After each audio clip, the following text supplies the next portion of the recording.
Good morning, one and all. Welcome back to Red's Homestead. We have a special delivery today. The worms have arrived. Welcome to Red's Homestead!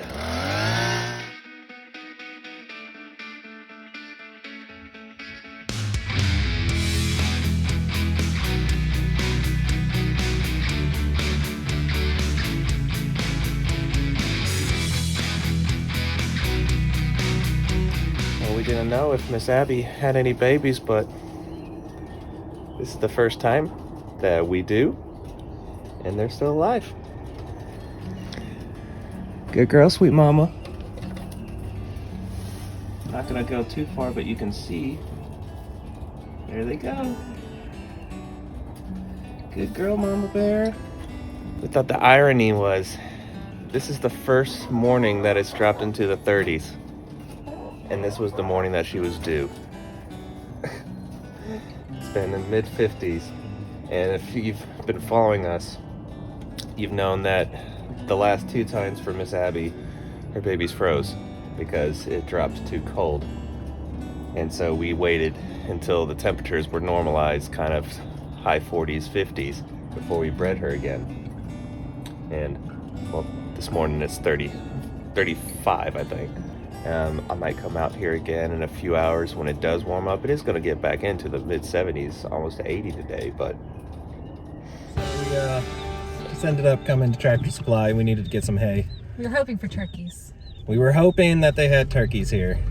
Because you said this was their last week to receive poultry. The last one week our Tractor Supply is going to receive them. Yeah. But they don't know if they're getting turkeys, and they already had 2 shipments, so I'm thinking they're done with turkeys. So we didn't get any turkeys, but we did get more chickens. We got some Easter egg layers. So we're trying to figure out, it has been dropping in the 40s, so we won't be putting them outside, entirely outside. We're probably gonna do them in the garage. I think it's gonna be the best place. No more in my house, I don't think. No more in the house. We're gonna do them in the garage so they can stay nice and warm still until we put the actual brooder inside the coop, until they're ready to join the flock. And we did a straight run of 5, hoping that we're gonna get 1 or 2 roosters that'll be able to... She thinks she gave us 2, but we'll see. If her technique works. Yeah, it seemed to be kind of an old timer technique. I wasn't even paying that much attention. I wasn't even watching what she was doing. But... with the way the legs drop. Okay. So...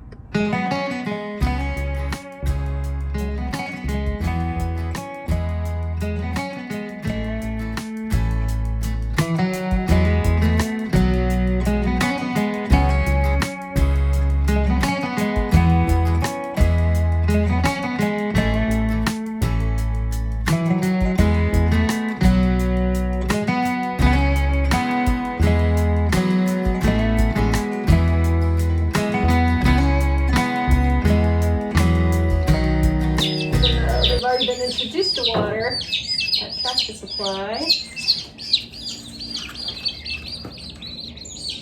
and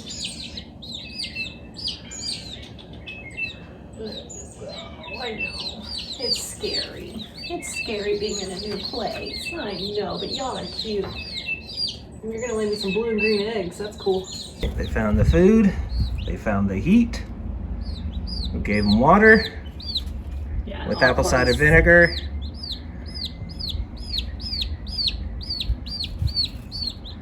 Yeah, this is the presidential suite for these 5 chickens, but these 2 halves here are not enclosed.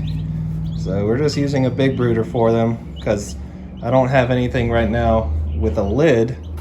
Like for these, I actually have lids since we're doing them outside. And well, they may get lost on a journey, but if you ever wondered if Shannon's the crazy chicken lady. I can do it because it's not poopy yet. You're so sleepy.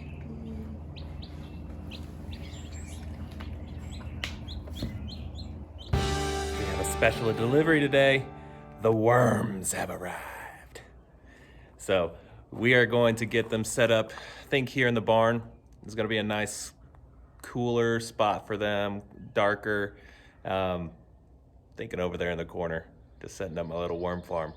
So let's go get it from the workshop, get those worms that are in that little UPS box right there, gonna get their soil set up and get them fed. So here we go.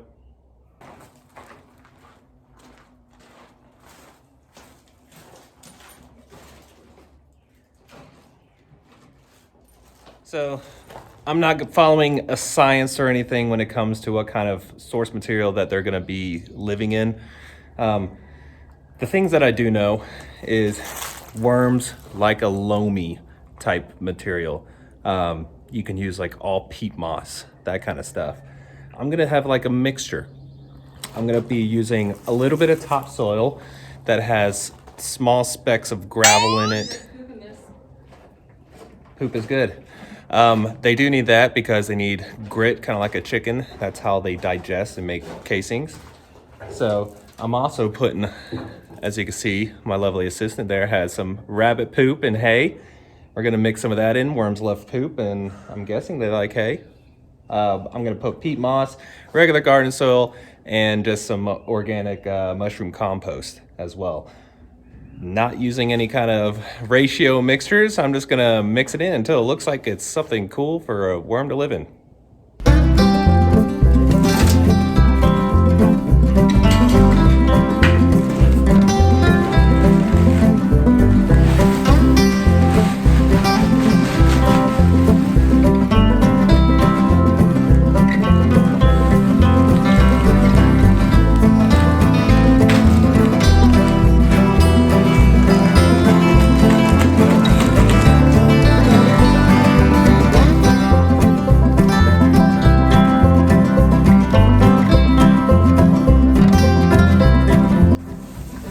Like I said, I'm just kind of doing a guesstimation based on how it feels.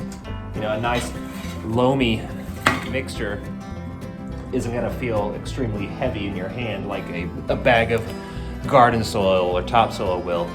It'll fall through a little bit easier. So don't really know how to describe what I'm doing, just I don't want it to feel as light as a bag of peat moss, but I don't want it to feel heavy like a bag of garden soil. Kind of something in between is what I'm looking for.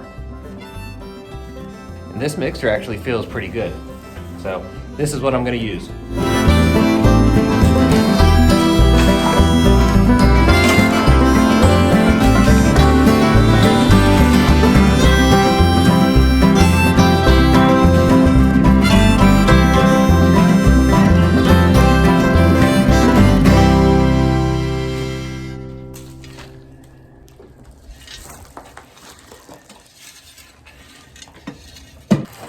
Worms! Are you playing with your worms? All right. Get that. Every last worm counts.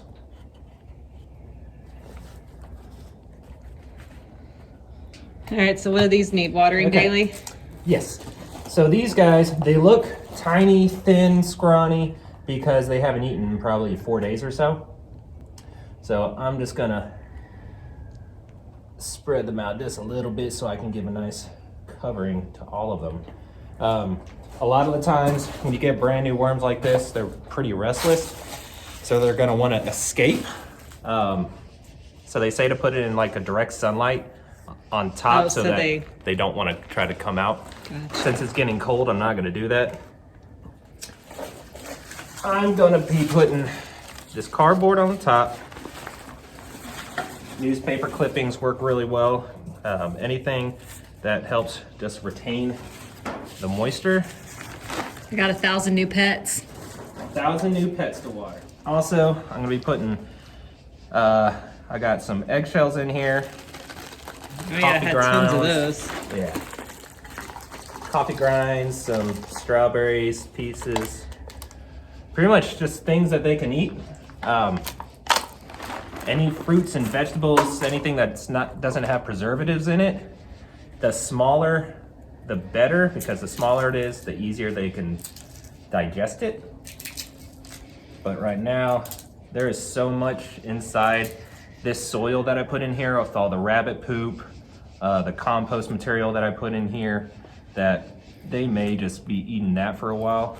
Most important things, just you want to keep this soil like a ringed out sponge. That's how wet you want it to be.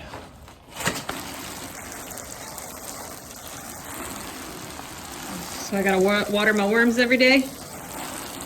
Probably not every day. Because I'm gonna keep it covered. And it's cool in here. And it's cool in here. So just to give an idea, I've mentioned this in the last video of building it. They're gonna be in this for at least a month, at least. I just keep checking it every couple days. And when it feels like they are ready to burst out of this because there's no more food or anything for them to go to, I just add this next layer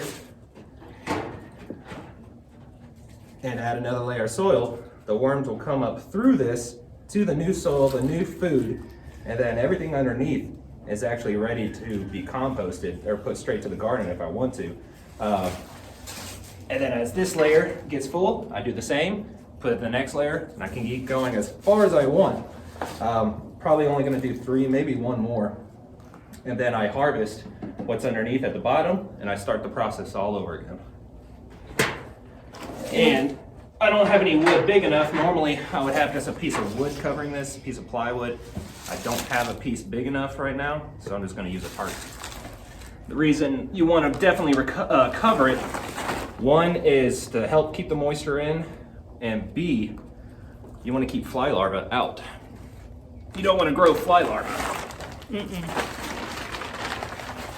What about those watermelon shells?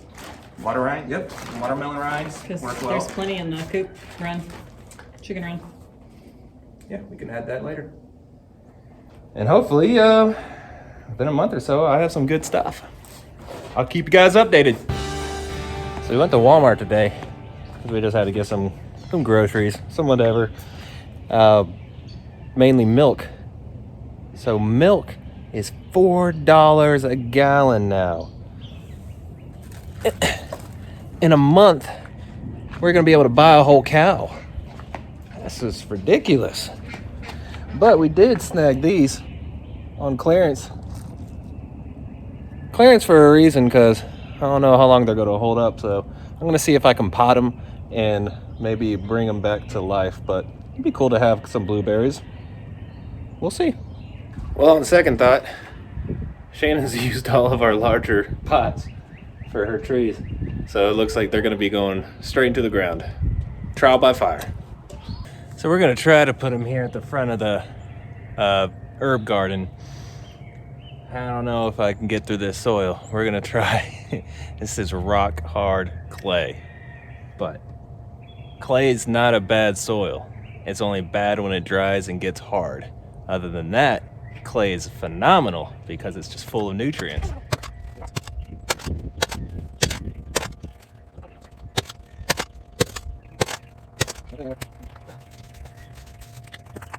Alright, well that definitely isn't gonna happen.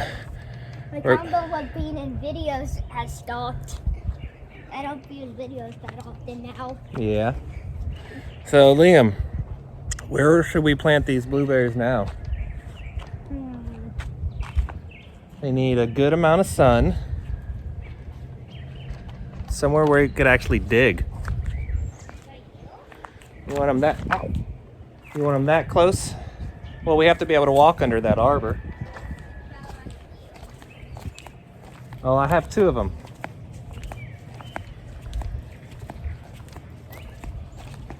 We could put them maybe on the hill over there, next to the barn, you think? What are you thinking? We could probably put it here so we can go through here and heal. I do have to walk. I have to be able to walk through this when everything starts growing. Yeah, but you can reach it from there and there. Yeah. Over there somewhere maybe. Yeah, that is a spot. We could do it, but I'm debating whether I want to add a more garden bed though next year. Yeah. Let's check over here. Over here is gonna be flowers. No, over here is just grass. Yeah. Then why can't we And just clover. put the blueberries over here? That actually might work really well. But that's very good draining soil.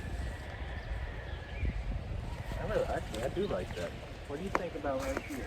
Like doing one here and one here. Yeah. You like that? All right, that's what we're gonna do. All right, Mama gave us the green light. So we are gonna plant it over here.